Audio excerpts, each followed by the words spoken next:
I gave you guys my Emmy, but this new prize I'm keeping for a while. In our room was Bradley Cooper and Chris Tucker, and it was just like the energy, the questions, and they gave us such great advice just on like how to live your life as a performer and just like the things you need to do, like stay focused and stay at work. So it gave me a lot of motivation to just continue doing what I'm doing.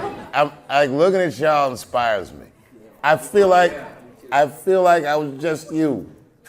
Man, if I could go back and talk to myself, I would tell myself what I'm telling you guys. Be nice and don't be scared. Be nice, don't be scared. You guys have to make sure that you can trust one another. Doesn't mean you're not mad at each other. Doesn't mean you don't fight sometimes. But remember, you are going to be friends with some of these people for the rest of your life. I promise you.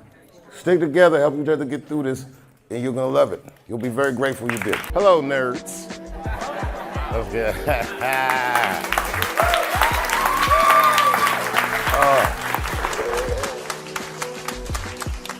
By the way, y'all were great last night. Whoever was playing, y'all were great last night. Man, the fact that you was repping at the Kennedy Center for me was an honor. Like when I was backstage, but I got all like teary-eyed.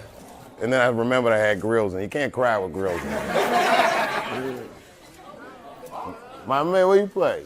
Drums, percussionist. Let me hear you on the kit. Go on, grab some sticks. Let's get. Who's the nicest on keys?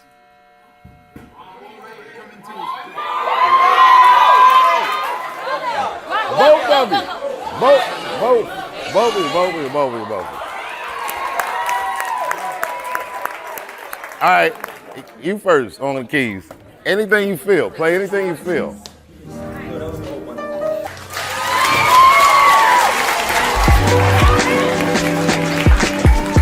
Man, I'm very proud of you guys, man. You have no idea what this place did for me personally. And I hope that you getting the same out of it. I hope you guys just keep going, man. But I'm very proud of you guys, and thank you. And I'll see you in a second.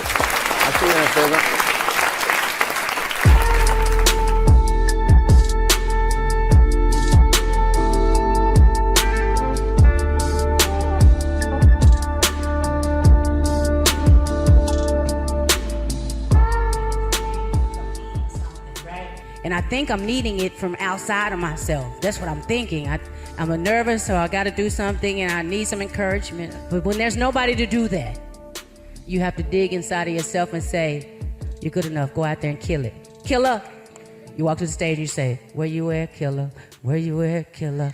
Where you at, killer? Bag lady, you gon' hurt your back. Dragging all them bags like that. If we really love what we're doing, the work that we're putting into it is really love. We putting love into it. So I'm encouraging you all to continue to keep putting that love into what you're doing and use that platform to enlighten the world, to inspire the world. And as you go through the times of like, man, you don't have it at the level you want it yet, just continue to keep working at the craft and believing in what you do. That belief is such an important thing to have.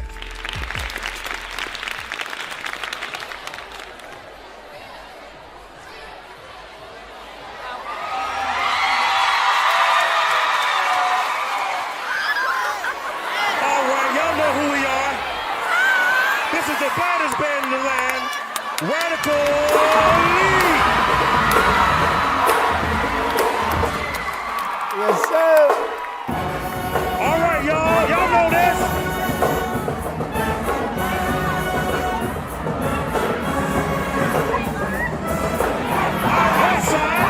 Right side. Oh, we going over here. Left side. What y'all got in the middle?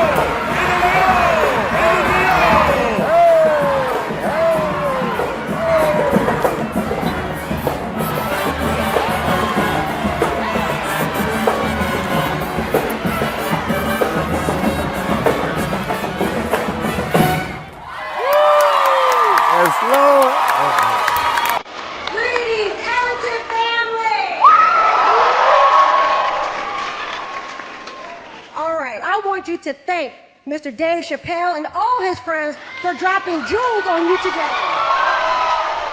This weekend, in addition to giving Dave a key to the city, and I don't give out too many of those, I proclaimed October 27, 2019, and every October 27 from now on, Dave Chappelle Day in Washington, D.C.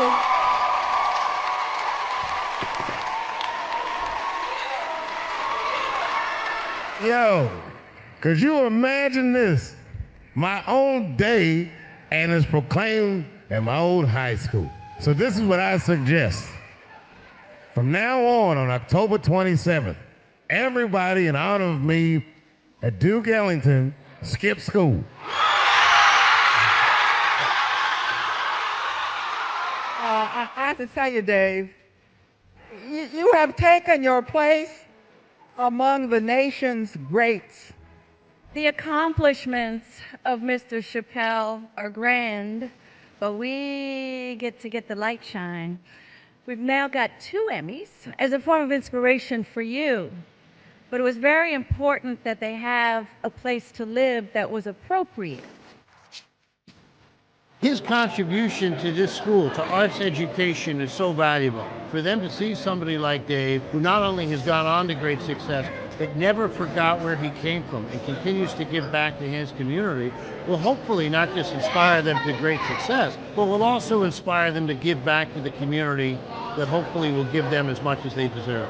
This was an extraordinary gift for Dave and his team to craft for the students at Ellington. They will never forget the impact of being introduced to not only this alum that has changed the face of art and culture in this country, but also to his friends, masters in their field, who cared enough to give to the next generation of artists in this country. It was an awesome experience, and our students will never be the same. And just know that I'm honored to be able to say that I went to this school. And one day you will be too. And I'm very proud of all of you.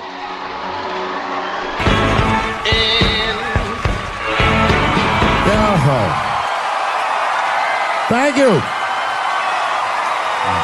Thank you very much.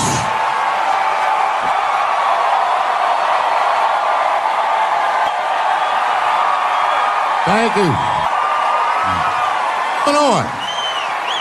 Good to see everybody out here tonight. Thank you.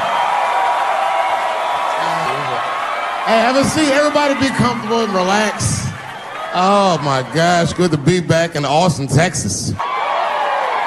It's good to know that plaid is back in.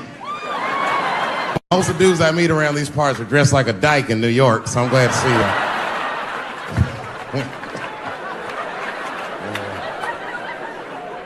you. Man, fucking Texas, this place is pretty good. Pretty damn good. You know, I was in Santa Fe the other night and a motherfucker threw a banana peel at me. Yeah, that didn't feel so good. It was a white person. Not to indict the whites, I'm just saying. Not to profile. And then not only did he throw a banana peel at me, but it was premeditated. You could tell. You could tell the peel was too brown, you know what I mean? It was like, I didn't eat that banana recently, motherfucker. You had that shit waiting on me. And the whole crowd was white, so it just got instantly creepy, and everyone looked like they were looking at 12 Years a Slave or something. They were all just like,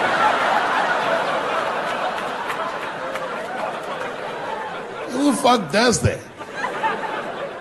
And then they arrested the guy, which was... I said, we're gonna fuck you in the butt in the holding cell, you know that, right? Can't just be throwing banana peels at Dave Chappelle. They're not gonna let you get away with this.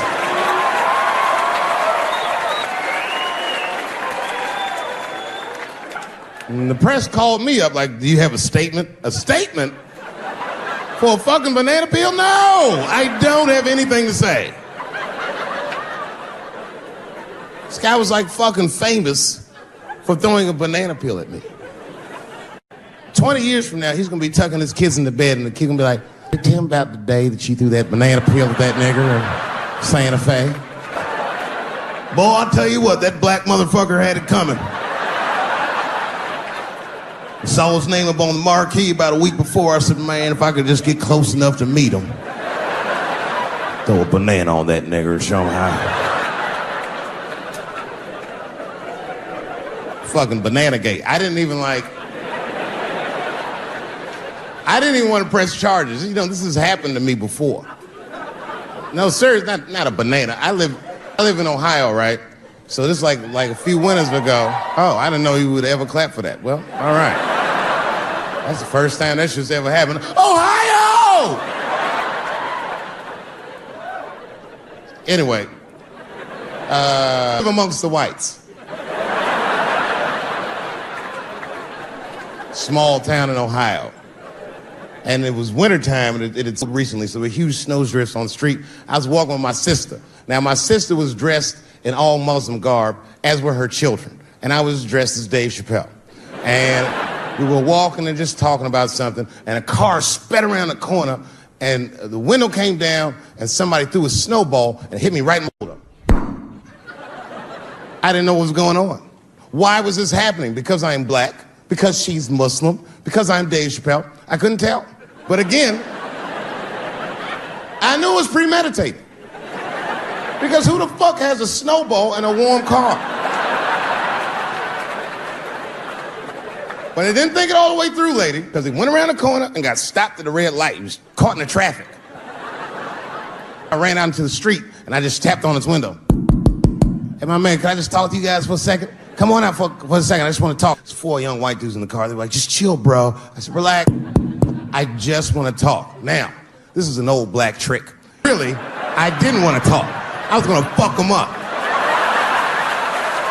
So, if you're ever caught in traffic and a black guy starts saying he just want to talk to you, don't open the door, nigga. And even if he's me, smiling at you. And they were like, chill, bro, just chill. And then the one guy in the back seat, I don't know what, he was just cockier than his friends. He was like, fuck it, man. I'll get out the car. And I started yanking on his door. Let me help you, motherfucker. Let me just help you.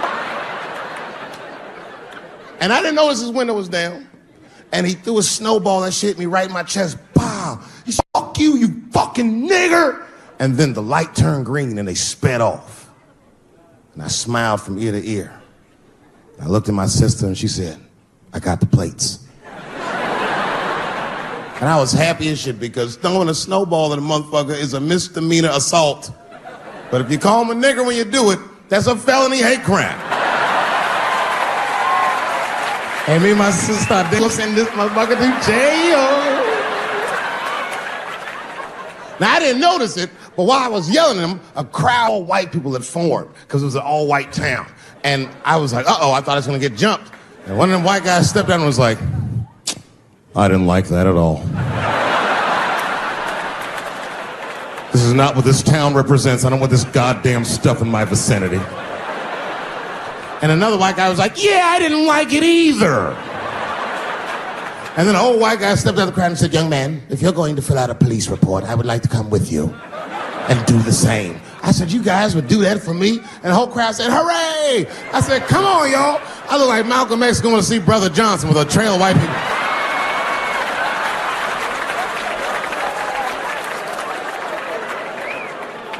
Unreal. I was always sitting in the police station, and the police came in, they're like, well, Mr. Chappelle, 16 identical police reports. We ran the tags, 2 young men that had their mother's car. We have all 4 suspects in holding. Their mother is here. It's up to you. Whatever you want to do. If you want to press charges, we'll move forward. Mr. Chappelle, are you okay? Huh?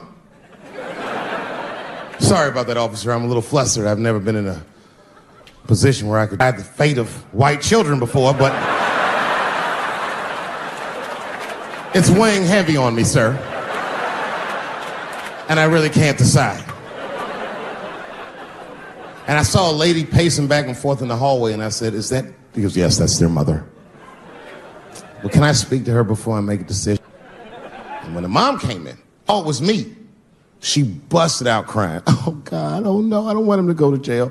I am so sorry. I didn't raise him to do this. We love your comedy. We love you at the house. I said, miss, please, just, all right, look, I don't necessarily want your son to go to jail either. But what he did was pretty fucked up.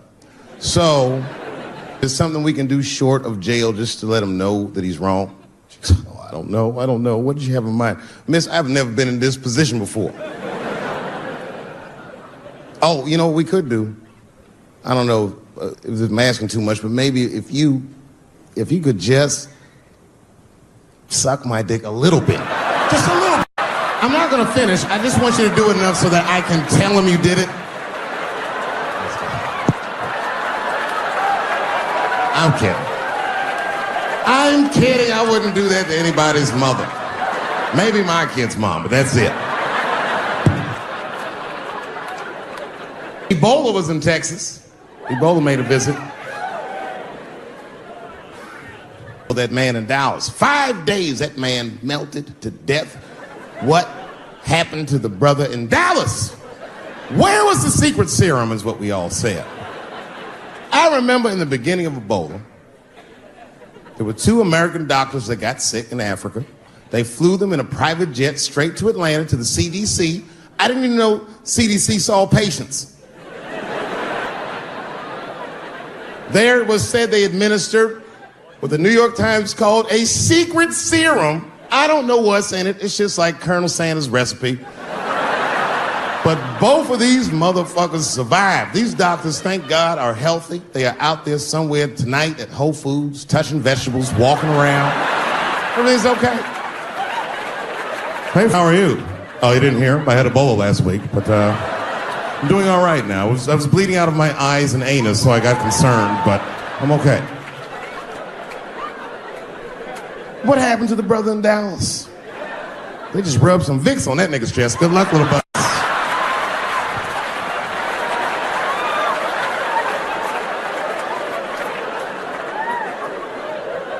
I knew he wasn't gonna make it. I already knew. Sad. I saw in the New York Times, they said Ebola is the new AIDS. Whew. Isn't that something? Here I am thinking that old AIDS was working just fine. And they already have a new AIDS out. Isn't that amazing how they do that? Isn't it weird how there's a disease that just starts in 1980 and it doesn't kill anybody but niggas, fags, and junkies? Isn't that a fucking amazing coincidence that this disease hates everybody that old white people hate?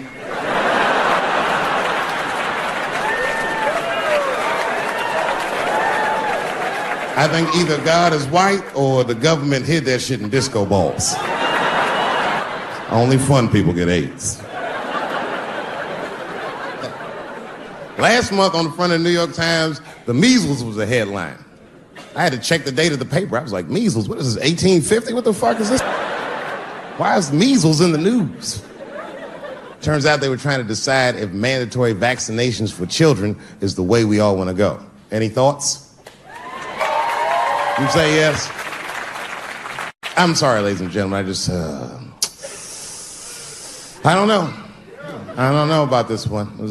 First of all, black people generally don't trust doctors. You know, after the Tuskegee experiments and all that shit.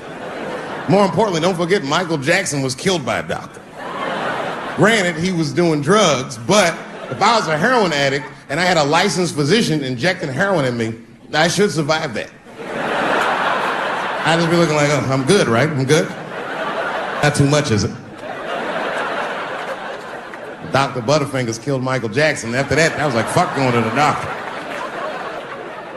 The fuck am I getting my kids vaccinated for an old-ass disease like measles? You might as well give them a diarrhea shot if you're so worried. Diarrhea has a bigger body count than the measles do. You know, diarrhea is funny today, but 100 years ago, if your ass had diarrhea, you were a goner. There was like a 0 chance of survival. You get that first squirt, uh-oh. Better start getting my affairs in order. I don't have much time. It's diarrhea. It's very serious. You just watch your buddy slowly die in a pool of his own shit. I give up diarrhea. Too strong. Nowadays, your buddy just be like, oh, what you got? Just eat a banana, nigga, drink some water, let's get to the club. Still make last call. tough time for the blacks.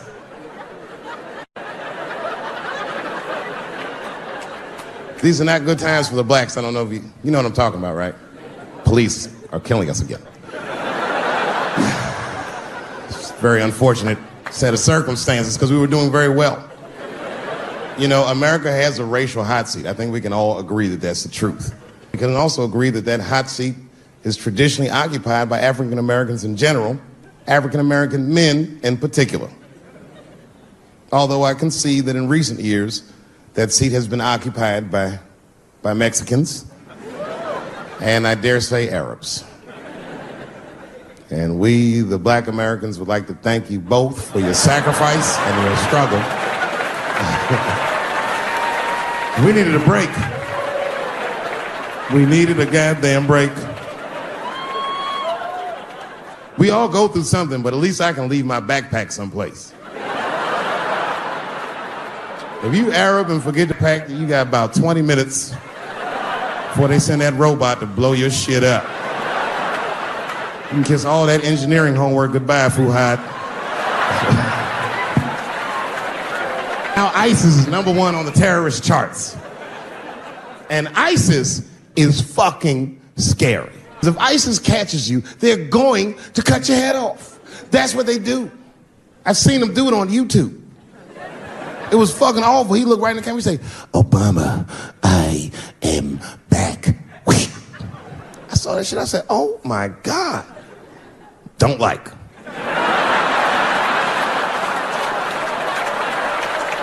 How is this guy cutting people's heads off on YouTube? I can't even post a dick pic, and this motherfucker is decapitating people. I'm gonna have to change my settings.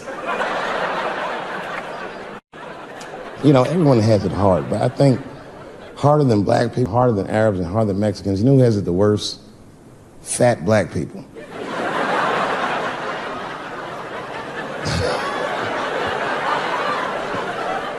Hard for white people to understand, but that's what I'm saying is very true. Fat black people have a really rough road, because all manner of things kill white people, but you know what kills more black people than anything, more than police and terrorism? Salt, nigga, regular ass table salt.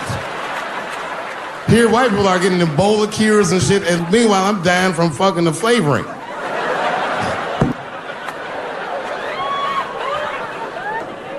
Look, honestly, I'll stop talking about it. Say this though. Let me just say this. Can we all just say that we've seen it coming? Were you surprised? Like when that guy threw that banana at me. Do you think I was surprised? Hell no. I've been in show business 30 years. I was expecting this banana. I knew one of these nights, it's like somebody gonna throw a banana at me one of these nights, niggas. Because that's how it starts, with the name calling. Like that Paula Deen. Remember Paula Deen got fired from the Food Network? You know anything about show business? It is really hard to get fired from the fucking Food Network. And they dropped that bitch like a hot potato. All because she called somebody an N-word 30 years before she had a show. I don't know who she said it to, but whoever it was just looking at her like, "I'm gonna get you for this bitch." That shit came back 30 years later like a Bill Cosby rape and sunk a battleship. And every black person was mad, but we weren't like that mad. It was more confusing than it was infuriating. I was just like, well, how's this bitch gonna call me a nigga when she taught me how to fry chicken? That's not fair.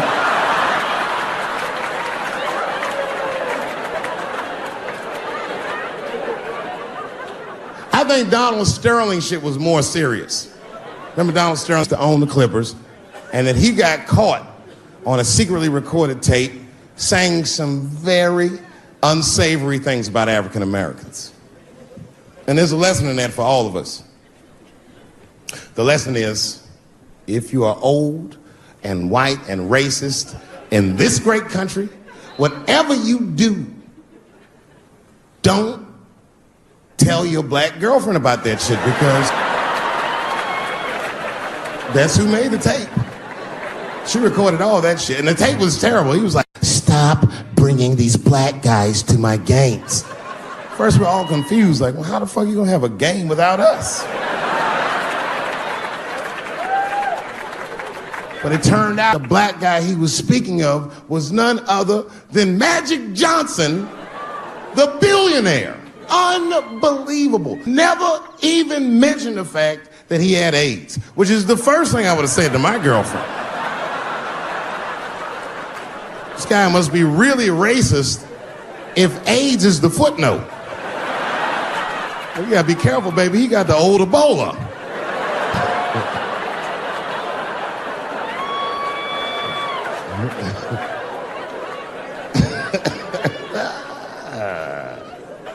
You can say what you want about that girl, but I'm gonna tell you right now, she is a goddamned hero.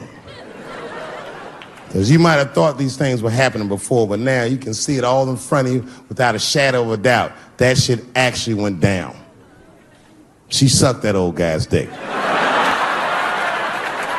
She really for the team on that one. Really gross. This dick is like 80 years old. It's like tasting history.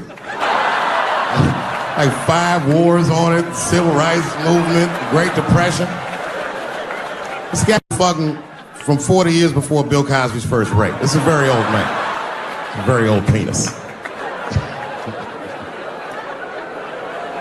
All that shit is still, it's just name calling. Like, name calling does not break the modern black man. That's not gonna do the trick. I don't give a fuck about that. Like, if I went to Kentucky Fried Chicken and for some reason everyone behind the counter had a Ku Klux Klan hood on top of their head, what do you think I'm gonna do in this day and age? Run out Kentucky Fried Chicken? Not if I'm hungry. I'll go straight to the front. Hey man, let me get a 2-piece. I don't give a fuck what he says. You want a biscuit with that, nigger? I thought it came with a biscuit. What's all this attitude? I want a 2-piece. Chop, chop. You know what it is. But I'm not gonna be mad. Why would I be mad? He's the one that's gotta work at Kentucky Fried Chicken, not me.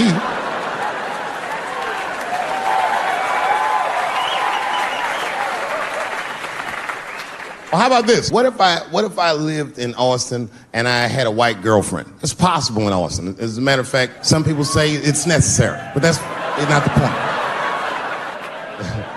And me and my white girlfriend one night, and we're just doing what lovers do. Maybe she's butt naked and she's down on one knee giving me a hand job. I love a good hand job. And she's really jerking me off. You know, getting her obliques nice and tight. I got a huge dick, so she's like, And I'm like, wow, this really feels wonderful. I think I'm gonna come. And then she looks up at me and goes, come in my face, nigger. I know, that's a tough one. But what do you think I'm gonna do? Hey!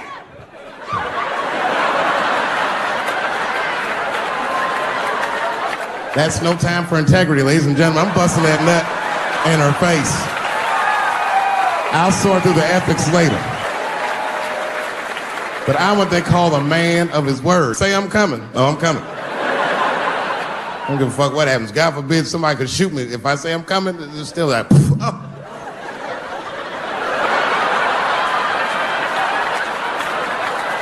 Doesn't mean I like getting shot.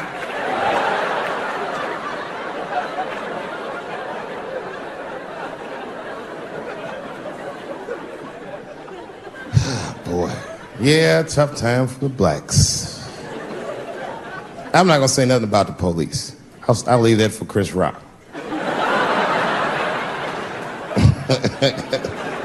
The other big sports story was fucking Ray Rice's tape. Anyone see that Ray Rice tape? I can't stop watching it. It's fucking awful. It's the most violent thing I've seen happen to a woman that was shot in color. Really fucking bad. Like, if I could have froze time at that moment and gave Ray Rice some advice, I don't think there's any way possible I'd be like, you should punch her in the face. It's a fucking terrible idea. At the same time, I also believe she shouldn't have rushed him. What the fuck was he like? Yo, you can't beat him, miss. Don't rush a motherfucker that's trained to stiff arm people in the clutch. He's gonna get the upper hand. Only reason I bring him up is because, you know, he's about to play football again.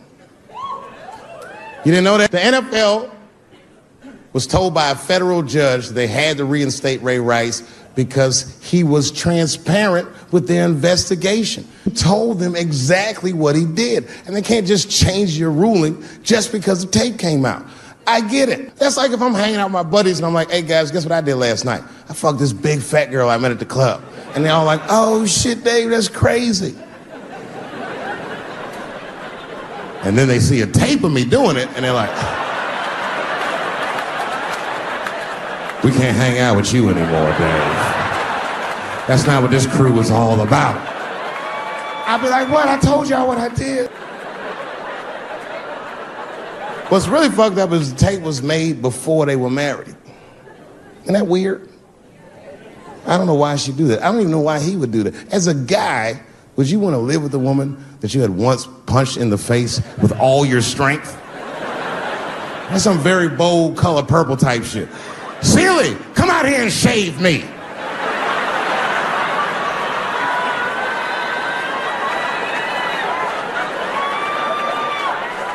You out of your fucking mind.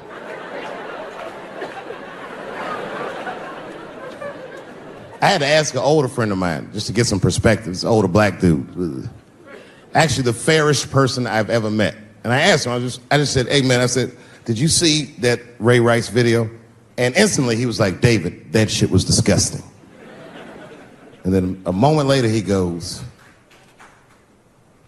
I wonder what she said to him.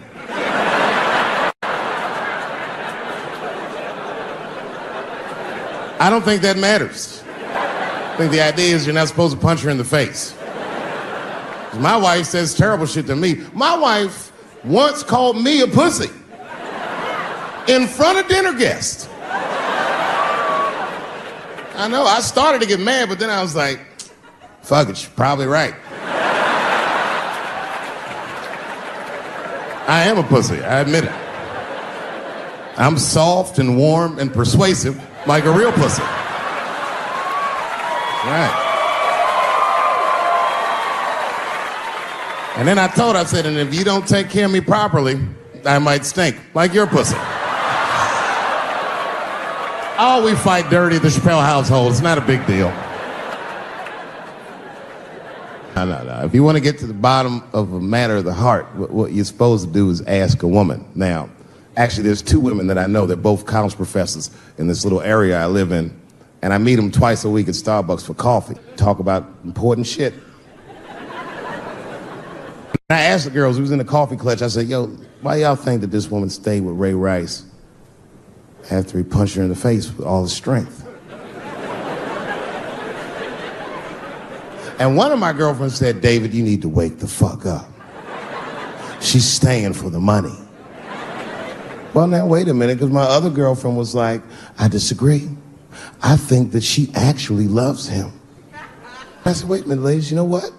I think that you're both right. And what I was doing when I said that was preserving the possibility of a threesome with these bitches.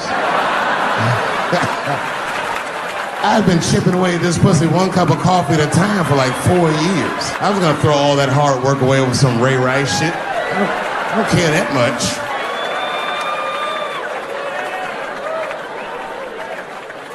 I'm just being real. It's fucked up, man. It's a tough time for the blacks. I love you too. And then here comes the banana peel. I'm waiting on it any second. You know, that's how it starts.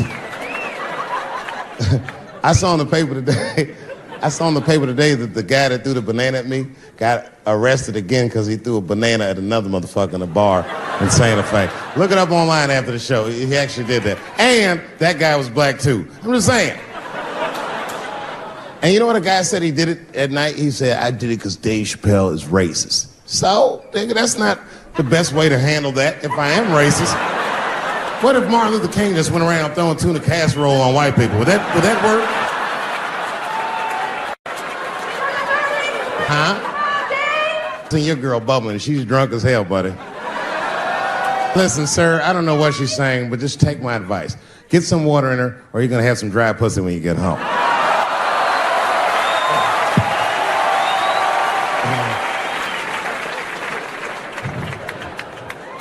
His dick's gonna be shaped the fuck up tomorrow. Maria, who got a cigarette in here? Anyone got a cigarette I can borrow? Yeah, you fella, yeah, please. Well, let me see this. This is a Marlboro menthol. This could have been anybody. Newport, I'd be like a black dude threw that up, but a Marlboro menthol, that's one of them riddles.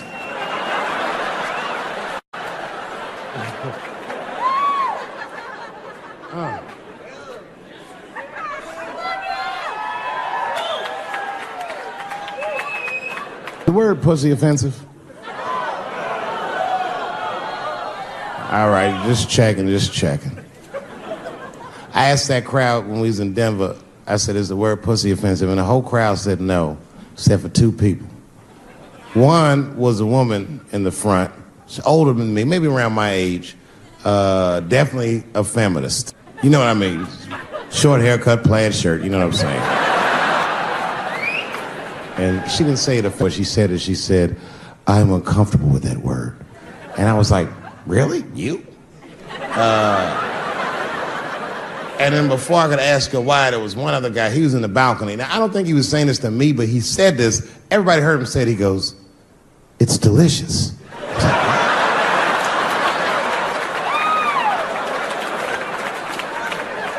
I don't think I've ever heard pussy called delicious before in my life.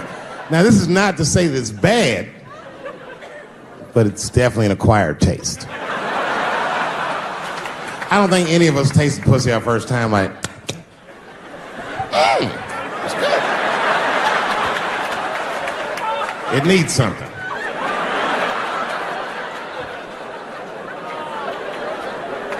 It's illegal for a gynecologist to say the word pussy. They can only say vagina or they can name individual parts medically, but they can never say shorthand, even if the gynecologist is a woman. I feel like if it's a woman gynecologist, it's cool. Like, am I all right? And she's like, girl, that pussy is.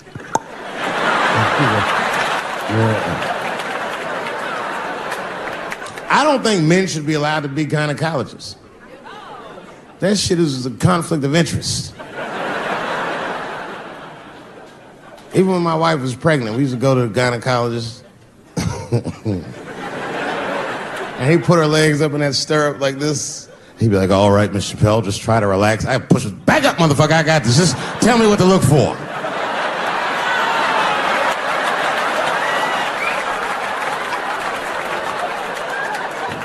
One of those home-style checkups. There's too many ethical questions when men do that. Like, can a gynecologist lose their license for smelling their fingers during an exam? Is that illegal? How not? These are men. It's like if you have a good barbecue, you don't even think about it. You just.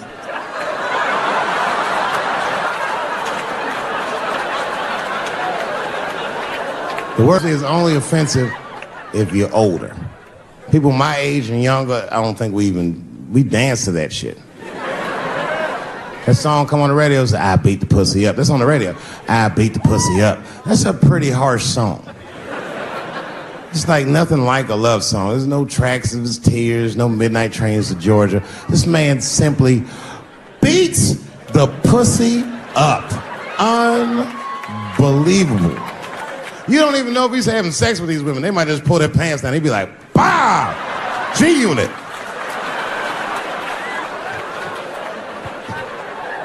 Like he'll be watching HBO. Hi, I'm Larry Merchant, standing here ringside with the pussy after a devastating bout with 50 Cent. Pussy, come over here and let me talk to you for a second.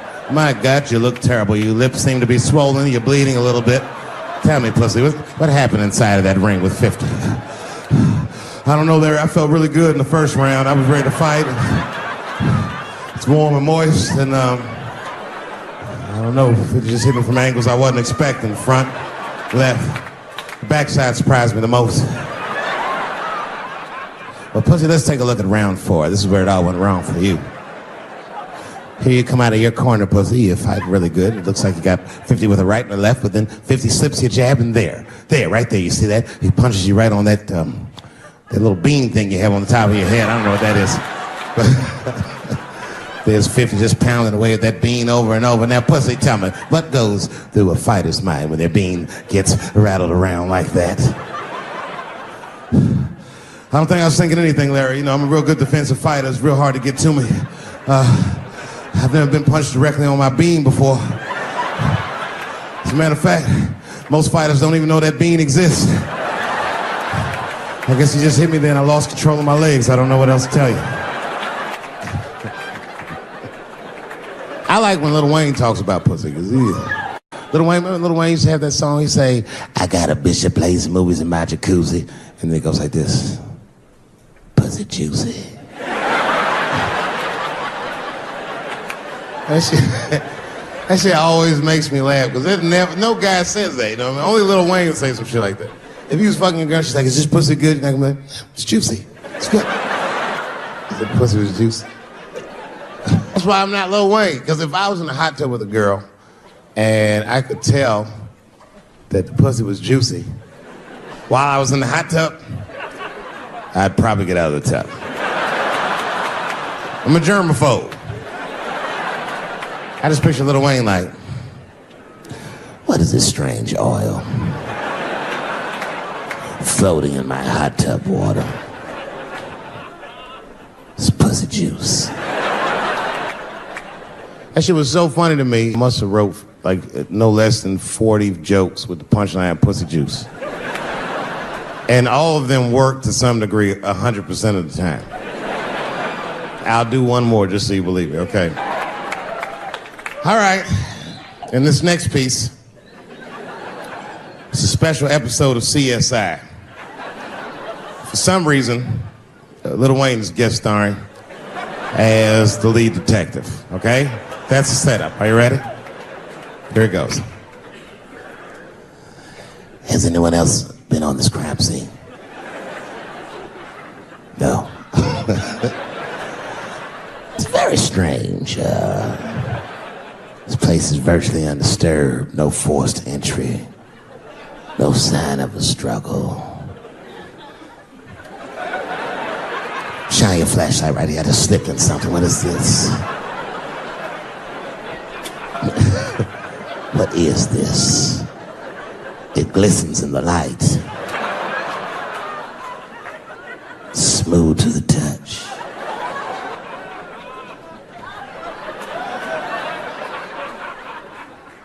This is pussy juice.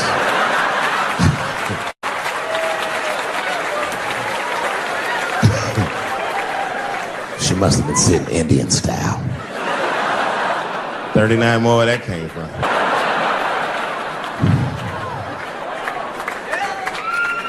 Everybody's mad about something.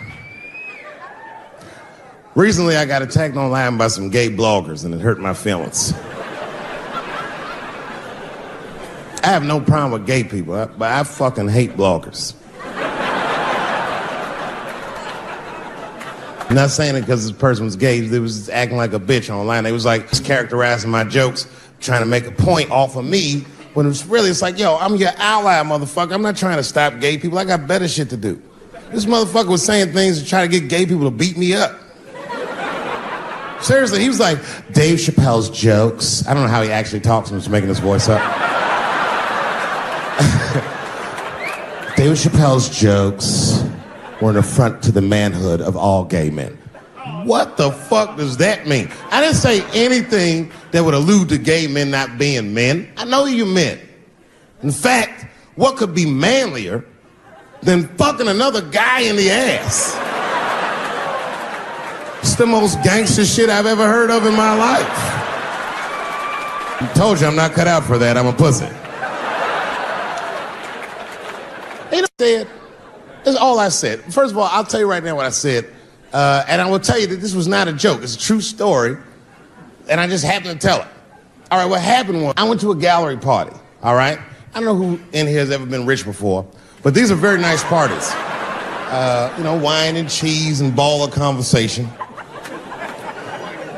And there was a few eccentric types, one of which was a very wealthy man that happened to be wearing a dress. I don't know what you call him, man. This is a tranny or a drag queen, perhaps. Whatever it was, this is definitely a man. And this man was definitely on drugs. I don't know what kind of drugs he's on, but I knew he had too much. He didn't look good. It's like this, he's like, he looked sick. And all his friends were standing around him, concerned, trying to revive him. I don't know what it is. It looked like some kind of gay CPR. There was fanning and shit.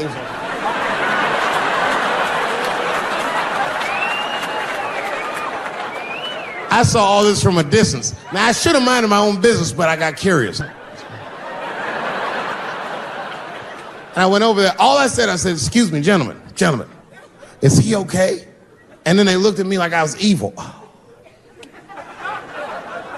She is fine. I said, word? Oh. I'm sorry, I didn't know this is what we were doing. Here's my thing. I would support anybody's right to be whoever they feel like they are inside. I'm your ally in that. However, my question is, to what degree do I have to participate in your self-image? Is it fair that I have to change my whole pronoun game up for this motherfucker? That didn't make sense. Seriously. If I put on an Argyle sweater and I'm like, hey everybody, I have a white guy in this sweater and I want some goddamn respect and a bank loan, that's not gonna work. Give a fuck how I feel, why should I give a fuck how you feel? Nigger is a pronoun. But there was no time for philosophical debate. This was an emergency situation. I said, fine. Sorry, guys. I was just worried because she looks terrible. And she just fell off the bench. Appears that her dick is popping out of her dress. You mind if I call an ambulance, champ? I'd rather not be at a party where a tranny ODs. There's too many questions to answer.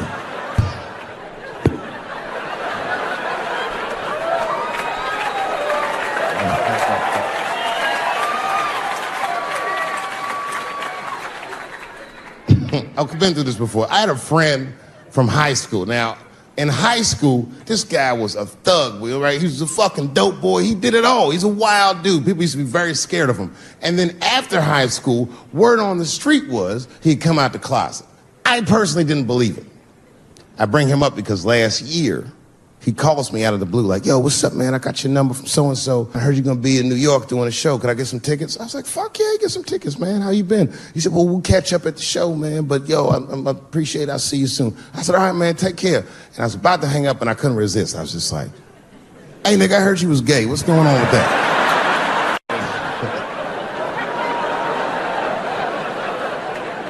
And I wish I didn't ask. Because he sounded like he was dying to talk about that shit. And he had a long story about it. And it's not that I didn't care, but I was, I don't like talking on the phone. I was watching TV at the same time. So I just wasn't really paying attention like I should. But I was trying to sound supportive, but I didn't really know what to say. So I just like mumbling shit throughout this conversation. I just be like, nigga, you gay, man. You just gay.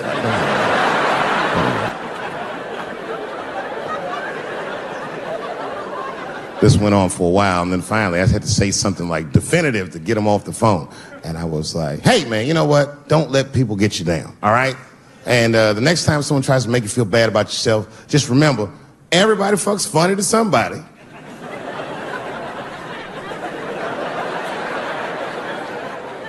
He didn't like that shit. He's like, what the fuck does that mean?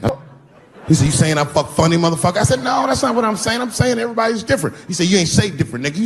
You said funny. What's so fucking funny about the way I fuck? And I said, hey, man, I fuck feet. He said, what? Oh, this is not a joke, ladies and gentlemen. I get women to squeeze their feet like this, and I fuck them right in that little space in their feet. You can't build a community behind that shit. There's no flag for us. That shit made him laugh. And the next day, after the show, I saw him backstage. He was like, yo, what's up, man? I'm like, oh, shit, what's going on? And he had his buddy with him. He goes, Dave, I want you to meet Manuel. Well's my fiance. We're in New York getting married because it's legal here. I said, well, congratulations, fellas. And Manuel was like, gracias. And he went to go get some drinks. And then my buddy looked at me, he was like, so Dave, what do you think? And I started mumbling again. You gay, nigga, you just gay. He said, yeah, I'm a little nervous about getting married, man. It's a big step. I said, yeah, it is, it's a big step. He said, well, you've been married for a while. You got any advice for us? No, I'm married to a woman. Sorry about that. And they corrected me. He said, no, you married the person that you love. So it's essentially the same. I said, you know, man, the problem with that statement is that it makes the assumption that I love her. But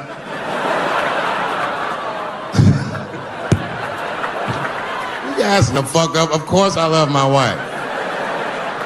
She laughs at this shit. As a matter of fact, she eats and spends this shit. You know what I told him? I told him, I said, you know what you should do, man? First of all, you shouldn't do it. I'm talking about being legally married. It's not that you're gay as much as just legal marriage is a fucking diabolical leverage game in the United States. I'm just being honest. Devoid of religious significance or the idea of love, marriage is nothing but an awful contract that you shouldn't sign. I'm just being real. Because you're out loving each other, and then like 2 years later, you're just building a case against one another for a hypothetical court date that may or may not ever happen. You throw being gay on top of that, that shit is explosive. Like it's that Ray Rice shit. Okay, right after Ray Rice went through all that shit, I was at a party and I met this kid, Michael Sams. You know Michael Sams? Very nice guy. He's the first openly gay NFL player. And Mike's a very nice guy, very brave guy.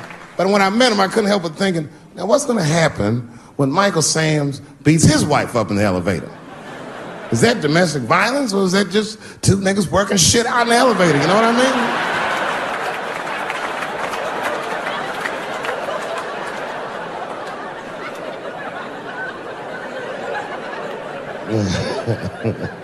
Anyway, I give all married men the same advice, gay or straight.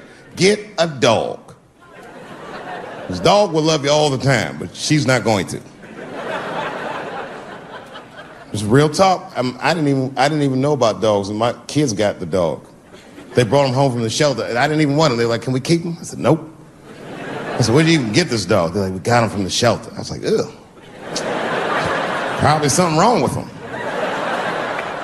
Can't keep him. And then my kids started crying and screaming like the dog had gambling debts. Please, Dad, if you don't let us keep him, they're gonna kill him. I was like, oh.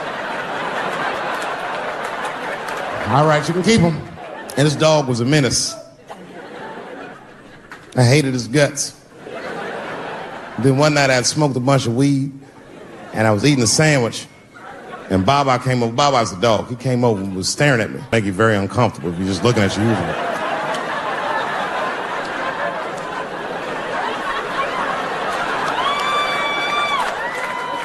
I had to give him a piece of my sandwich so he'd go away. And that's how we became friends. Now, if you see me walking down the street with Baba, he got no leash or nothing, he walks right next to me. If I stop, he'll stop. And if I go, he'll go. And all my friends are like, yo, Dave, that shit is dope. How you train Baba to do that shit? I've never trained Baba. Just a messy eater. If I drop food and Baba's not around, all I gotta do is call him. Baba! He's a black dude's dog, so he doesn't come right away. He peeks first to see what's going on.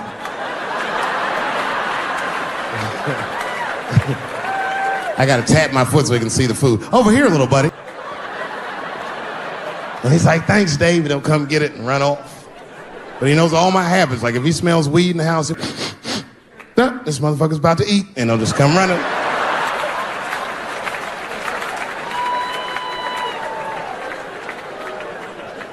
Baba got me through a very difficult time in my marriage.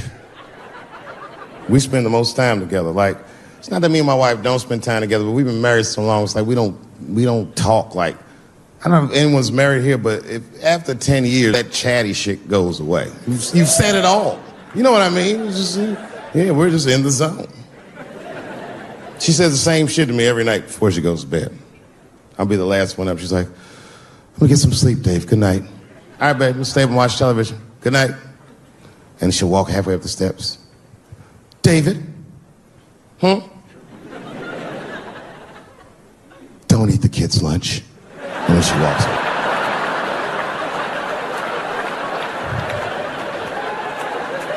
Well, the crazy shit is, I don't even eat their lunch anymore. Back I used to eat that shit. You know how that goes. I might smoke some weed in the middle of the night and she'll leave neatly wrapped sandwiches all over the kitchen. I'm gonna eat it. What's the big deal? Why can't she just make another one in the morning? I mean, it's like, I got sons anyway. And some everything their dads do. My kids will be at school the next day, just look like, oh, Dad bit my sandwich. Oh, shit! Their dad is Dave Chappelle, man. They ate that sandwich for something better. What I'm doing is adding value to their lunch. She doesn't understand these types of things. Anyway, she gets mad at me. Well, she's mad at me now because I got myself in trouble. I got myself extorted, which happens in this business. I come home from the road.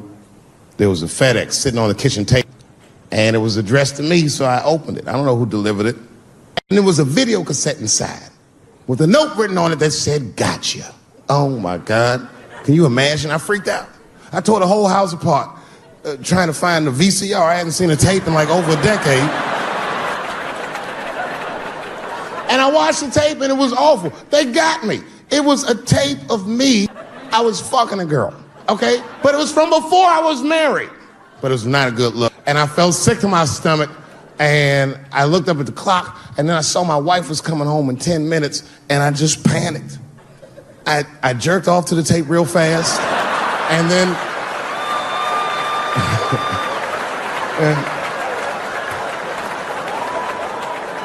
And then I called the FBI.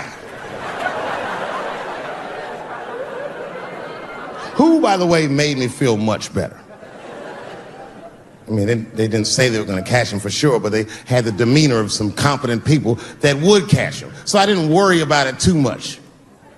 And then not even a week later, 5 days later, I come home and there's another video cassette just sitting on my porch. As soon as I saw it, I just called the police like, they've done it again.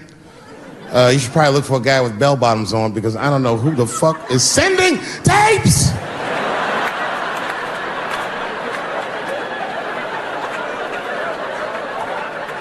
And that second tape was the worst shit I'd ever seen in my life. It was awful. Career-ending bad.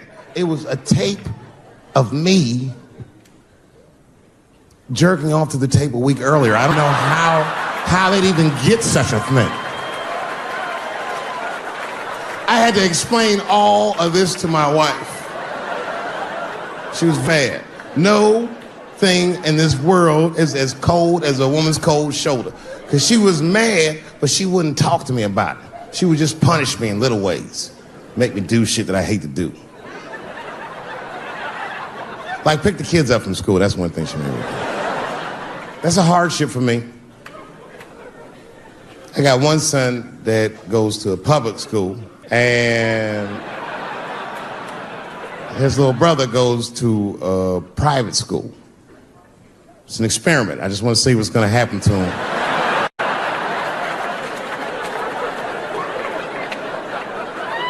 But what's weird is my little son in private school, he's like my cookie son, you know what I mean? I don't know where he get that from. He's not getting it from me. And he's definitely not getting it from that school. That school is it's a liberal school. It's the kind of school, there might be like 12 black students in the entire school. And I'm the only black parent.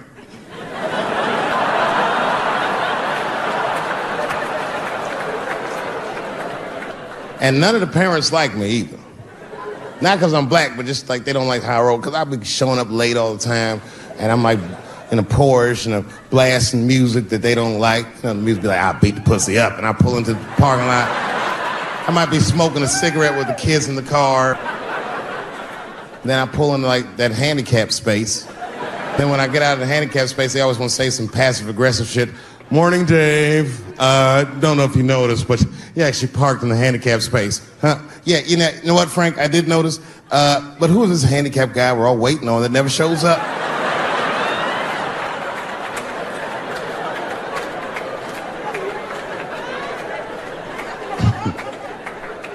So I hate going over to that school. The only parents that are nice to me is a lesbian couple, Kate and Sarah.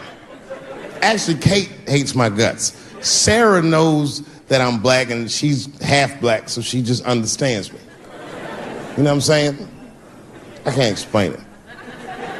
Because I'll say shit and Kate's just too serious about being a lesbian. I'll be like, hey, Kate. Hey, Sarah. You guys gonna do the father-son picnic next week? How's that gonna work? And Kate will instantly be furious. But Sarah knows I'm fucking around, so she'll just say something cool. I don't know, Dave, maybe me and Kate will flip for that shit. I said, bitch, you better save that coin toss. Everybody knows you strapping on in that household. And then Kate will turn bright red, but Sarah just fist bump me like, you right, nigga, it's me. Bye. We're good friends.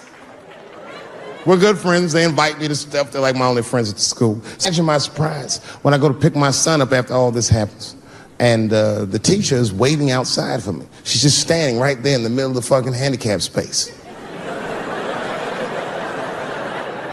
I knew something was wrong, so I rolled the window down like, hey, what's going on? Hi, David, can we talk to you for a minute in the office? I said, no, fuck that. We got to talk right here. What's going on? I knew it was bad. Ibrahim had a fight. I said, a fight? Don't worry. Everyone's okay. I said, everyone? What happened? Well, that's it. We don't know what happened because he won't talk to anybody. All we know is that he punched Sarah Jr. in the face. I said, oh no.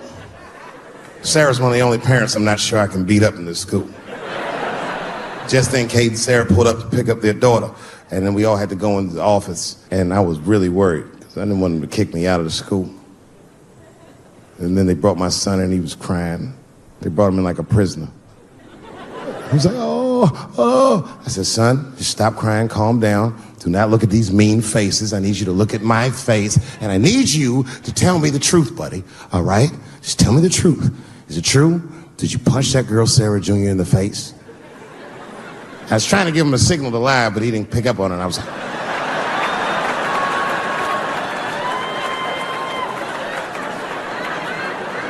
He wasn't paying attention. He said, yes, Daddy, I punched her face. I said, oh, my God. Why? Why would you do that? You're not supposed to put your hands on anybody. And his answer was so gangster, it scared all the parents in the room. He was like, because she had it coming. I said,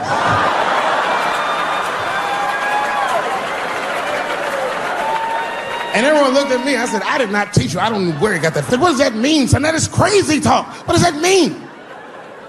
And then he just started crying like he was Tupac. Oh, these kids keep fucking with me.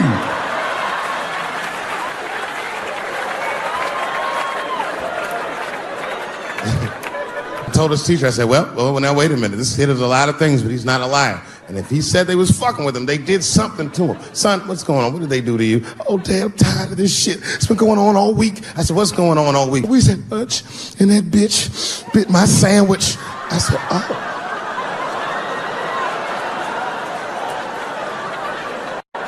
He said, it's the 4th time this week. I'm tired of this sandwich biting bitch. I said, stop using that word. Let's go home. That's a quiet car ride home. We got to the house, he just ran right up to his room, slammed the door. His mother came downstairs. By then, she had heard about everything. She was looking at me like, oh my God, I said, I know, it's fucked up. She said, you bit that goddamn sandwich, didn't you, Dad? I said, how are you accusing me of shit? And I just ran out of the house. In my car and drove off. Of course I bit that sandwich. But I knew that she was just really mad about that tape, so now she's gonna punish me about a fucking sandwich I bit. And I was mad as fuck. You know what I said to myself? I should just never go home. Fuck this shit. You know, by the way, that's how people used to get divorced in the 40s. There wasn't no divorce court in America. Back in those days, if you want to get out your marriage, you just tell your wife, hey baby, I'm going to get a pack of cigarettes. I'll be right back. You would just leave with the clothes on your back. That's when men were men. And there was no internet back then, so you could move 11 miles away and have a whole new life.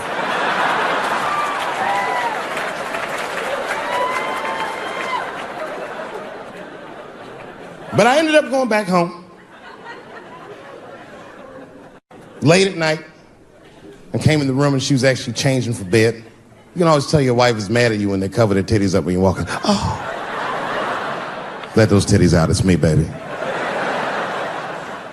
Can we just talk about this for a minute? She said, David, there's nothing to talk about. I already know you bit the sandwich. And don't go looking for the lunch, I hid it.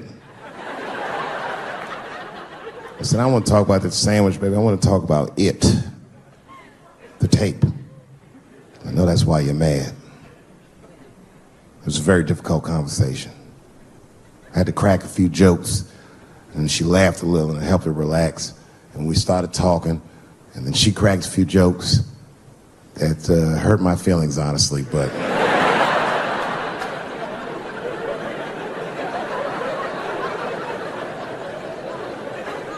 We talked, and you know what she told me? She told me that she was madder about the second extortion tape than she was about the first one. Which doesn't make sense at all. What's wrong with a guy touching his own private parts? It's my own business. It's not like I do it all the time. As a matter of fact, sometimes I do it for her benefit. A lot of guys do this. It's called the mercy jerk. That's the one that happens in the middle of the night when you're about to roll on top of it and you see her face and you're like, she looks tired. That takes a lot of love and discipline to back out of a room with a rock hard dick. Sometimes I don't make it. Someone fell asleep with their socks off, didn't they?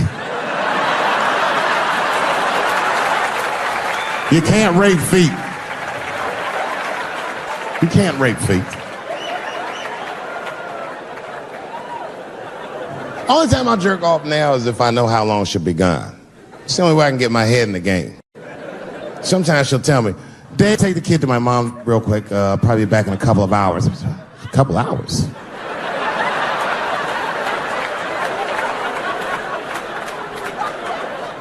You can get a good one in 2 hours. That's the kind of session where you'll take all your clothes off. I'll be butt naked in the living room like, get these fuck toys out of my way. Disgusting. Foot all on the table, just stroking it out and taking my time. And I got a bowl of cereal waiting for me right here.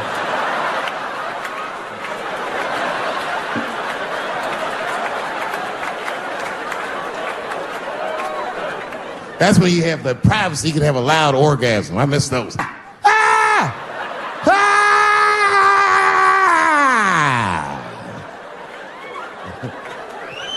You know, other than that, like right after that, there's a window of like 6 minutes where he does the most rational thing he ever does. That's when he's always horrified. God, what have I done? Oh my God, it's everywhere. Baba! Thank you very much, Austin, Texas. I had a wonderful time. Be well, be happy. Good night, everybody. Thank you. Give it up one time.